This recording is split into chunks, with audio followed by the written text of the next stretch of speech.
ఇవాళ AP cabinet సమావేశం జరగనుంది. సీఎం అధ్యక్షతన మంత్రివర్గం భేటీ కానుంది. రాష్ట్ర సచివాలయంలో ఉదయం 11 గంటలకు మంత్రిమండలి సమావేశం ప్రారంభం కానుంది. ఈ భేటీలో అసెంబ్లీ సమావేశాల నిర్వహణపై కేబినెట్ చర్చించనున్నట్లు తెలుస్తోంది. అసెంబ్లీలో ఓట్ ఆన్ అకౌంట్ బడ్జెట్ ప్రవేశపెడితే ఆ ఆర్డినెన్స్ ను మంత్రిమండలి ఆమోదించనున్నట్లు సమాచారం. ఆంధ్రప్రదేశ్లో ప్లాట్ఫామ్ ఏర్పాటుకు మొగ్గు చూపుతున్న బీపీసీఎల్ రీఫైనింగ్ ప్రతిపాదనలపై మంత్రివర్గం చర్చించే అవకాశం కనిపిస్తుంది. ఇటీవల రాష్ట్ర ప్రభుత్వం అమల్లోకి తీసుకొచ్చిన ఇసుక పాలసీ విధి విధానాలపై కేబినెట్ మరోసారి చర్చించనున్నట్లు తెలుస్తోంది. తల్లికి వందనం, ఎక్సైజ్ పాలసీకి సంబంధించిన గైడ్ లైన్స్ పైన మంత్రిమండలి చర్చలు జరపనున్నట్లు సమాచారం.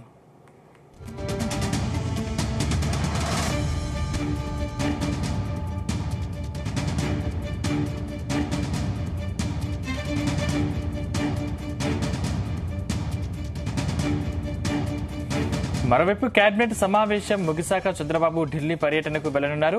సీఎం ఢిల్లీ టూర్ కు సంబంధించిన ఎజెండాను మంత్రులకు వివరించనున్నట్లు తెలుస్తోంది. ఢిల్లీలో సీఎం చంద్రబాబు కేంద్ర హోంశాఖ మంత్రి అమిత్ షాను కలిసి విభజన సమస్యలు పరిష్కరించాలని కోరే అవకాశం ఉంది. ఇతర రాజకీయ అంశాలపై చర్చించే అవకాశం ఉన్నట్లు తెలుస్తోంది. మరోవైపు సీఎం చంద్రబాబుతో JSW group chairman Sajjan Jindal భేటీ అయ్యారు. రాష్ట్రంలో పెట్టుబడుల విషయంపై చర్చించారు. ఏపీలో పెట్టుబడులకు మంచి అవకాశాలు ఉన్నాయని సీఎం చంద్రబాబుకు జిందాల్ వివరించారు. ప్రతిపాదనలతో వస్తే ప్రభుత్వం నుంచి పూర్తి సహకారం అందిస్తామని చెప్పారు చంద్రబాబు. ఖైదాంశానికి సంబంధించిన మరిన్ని పూర్తి డీటెయిల్స్ మా ప్రతినిధి రామచంద్ర అందిస్తారు. Ramachandra, good morning.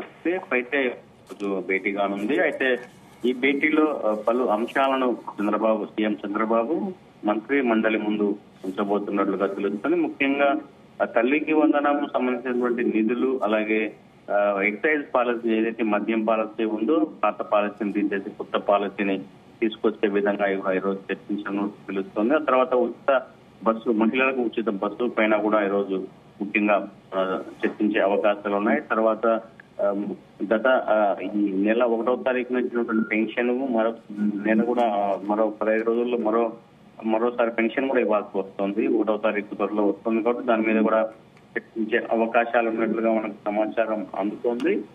మొత్తానికి రాష్ట్ర సచివాలయంలో ఈరోజు ఉదయం 11 గంటలకు మంత్రిమండలి సమావేశం ఏర్పాటు ఈరోజు ప్రారంభం కానుందని చెప్పుకోవచ్చు.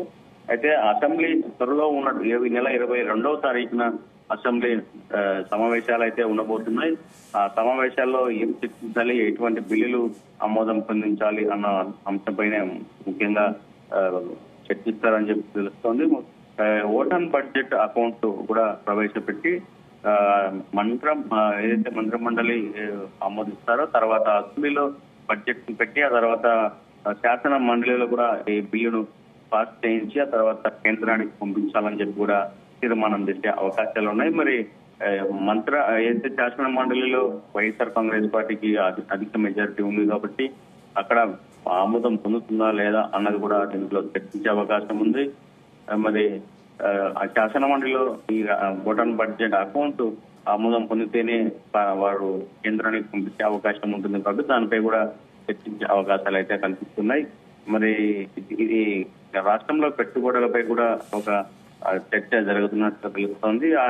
ఆ మంత్రి మండలి భేటీ తర్వాత ఆయన సీఎం చంద్రబాబు నాయుడు ఢిల్లీ చేరుకోబోతున్నారు. ఢిల్లీలో ఈరోజు టూర్ ఉండబోతోంది చంద్రబాబుది. అయితే ఎజెండాను మంత్రులకు వివరించిన తర్వాత ఆయన ఢిల్లీకి వెళ్లే అవకాశాలు ఉన్నాయి. అయితే ఈరోజు కేంద్ర హోంమంత్రి అమిత్ షాను కలిసి ఏదైతే కేబినెట్ లో చర్చించారో వాటిపైన దానికి సంబంధించిన అన్ని వివరాలు కూడా అమిత్ షాకు తెలియజేస్తారని చెప్పి కూడా తెలుస్తుంది. మరి విభజన సమస్యలపై కూడా ఆయన ఈరోజు చర్చించినట్లు అమిత్ షాతో తెలుస్తోంది. మరి విభజనలో సమస్యలను పరిష్కరించాలని చెప్పి కూడా కోరే అవకాశాలు స్పష్టంగా కనిపిస్తున్నాయి. అయితే ఇతర రాజకీయ అంశాలపైన కూడా అమిత్ షాతో చంద్రబాబు నాయుడు చర్చిస్తారని చెప్పి కూడా ఒక టాక్ నడుస్తోందని చెప్పుకోవచ్చు. మరోవైపు చంద్రబాబుతో JSW group chairman Sajjan Jindal కూడా భేటీ అయినట్లు కూడా తెలుస్తుంది. అయితే రాష్ట్రంలో పెట్టుబడుల విషయంపై కూడా వీరిద్దరూ చర్చించినట్లు, అలాగే ప్రతిపాదనలతో వస్తే కూడా ప్రభుత్వం నుండి పూర్తి సహకారం అందిస్తామని చెప్పి కూడా ఈ సందర్భంగా చంద్రబాబు నాయుడు జిందాల్ కు వివరించినట్లుగా తెలుస్తోంది. మరి ముఖ్యంగా ఈ రోజు రాష్ట్ర కేబినెట్ ఎటువంటి నిర్ణయాలు తీసుకుంటుంది, ముందుగా ఈ సూపర్ 6 హామీలు ఏవైతే ఉన్నాయో ఆ హామీల అమలుకు ఏది ముందుగా ప్రయారిటీ తీసుకుంటుందన్నది కూడా ఈరోజు తెలిసే అవకాశం ఉంది. అయితే రైతులకు పెట్టుబడి సాయం కింద 20,000 ఇస్తామన్నారో దాని మీద కూడా చర్చించే అవకాశం ఉంది. ముఖ్యంగా రైతులు అలాగే మహిళలకు ఉచిత బస్సు అలాగే ఎక్సైజ్ పాలసీ ఈ మూడు దాంట్లపైనే ఎక్కువగా చర్చిస్తారని చెప్పి తెలుస్తుంది. అలాగే తల్లికి వందనం అని ప్రతి ఇంట్లో చదువుకుంటున్న ప్రతి బిడ్డకి 15,000 రూపాయలు ఇస్తామని చెప్పి ఎన్నికల సందర్భంగా ఇచ్చిన హామీలు కూడా ఎలా అమలు చేయాలన్నపై కూడా ఈరోజు చర్చిస్తారన్న ఒక చర్చ అయితే జరుగుతోంది. మరి దానిపై ఎటువంటి నిర్ణయాలు తీసుకుంటారు, వాటికి నిధులు ఎక్కడి నుంచి సమీకరించాలి, అలాగే ఇటు సంక్షేమం చూసుకుంటూ మరోవైపు రాష్ట్ర అభివృద్ధి కోసము అలాగే రాజధాని నిర్మాణం పైన కూడా దృష్టి పెడతారని చెప్పి కూడా చంద్రబాబు నాయుడు ఇలా దీనిపై దృష్టి పెడతారని చెప్పి కూడా అందరూ భావిస్తున్నారు. మరి దీనిపై తర్వాత మంత్రి మండలి సమావేశం అయిపోయిన తర్వాతే దీనికి సంబంధించిన అన్ని వివరాలను కూడా సమాచార శాఖ మంత్రి పార్థసారథి కూడా వివరిస్తారని చెప్పి కూడా మరోవైపు చెప్తున్నటువంటి పరిస్థితి ఇక్కడ ఉంది. రామచంద్ర, అంటే చంద్రబాబుతో ఎవరెవరు ఢిల్లీకి వెళ్ళున్నారు? అంటే పవన్ కళ్యాణ్ వెళ్తున్నారా లేదా ముఖ్యంగా అమిత్ షాతో పాటు ఇంకా ఎవరిని కలిసే అవకాశం ఉంది? ఇంకా స్పష్టత రావాల్సి ఉంది. పవన్ కళ్యాణ్ ఈ రోజు కేబినెట్ మీటింగ్ కు వస్తారా, వస్తే ఒకవేళ ఢిల్లీకి సీఎం చంద్రబాబుతో కలిసి వెళ్తారా లేదా అన్నది కూడా మనం చూడాలి. అయితే ఇంకా వారాహి దీక్ష కొనసాగిస్తూ ఉన్నారు. ఆ దీక్షలోనే ఉన్నారు డిప్యూటీ సీఎం పవన్ కళ్యాణ్. అయితే ఇటీవల 2 రోజుల క్రితం జరిగినటువంటి అనంత్ అంబానీ పెళ్లికి కూడా చంద్రబాబు నాయుడు అలాగే పవన్ కళ్యాణ్ ఇద్దరు కలిసి కూడా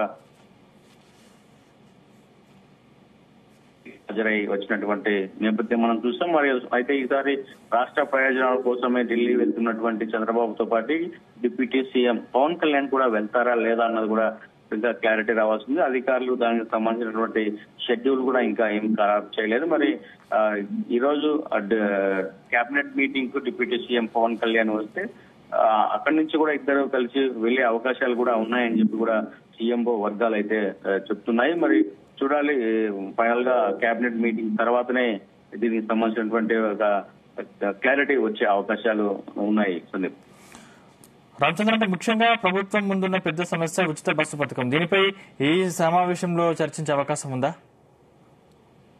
ఖచ్చితంగా ఎన్నికలు అయిపోయి గవర్నమెంట్ ఫామ్ అయి కూడా 1 month అవుతుంది, నెల కూడా పూర్తి చేసుకుంది. అయితే ఈ నేపథ్యంలో ముఖ్యంగా మహిళలందరూ కూడా ఎదురు చూస్తున్నారు.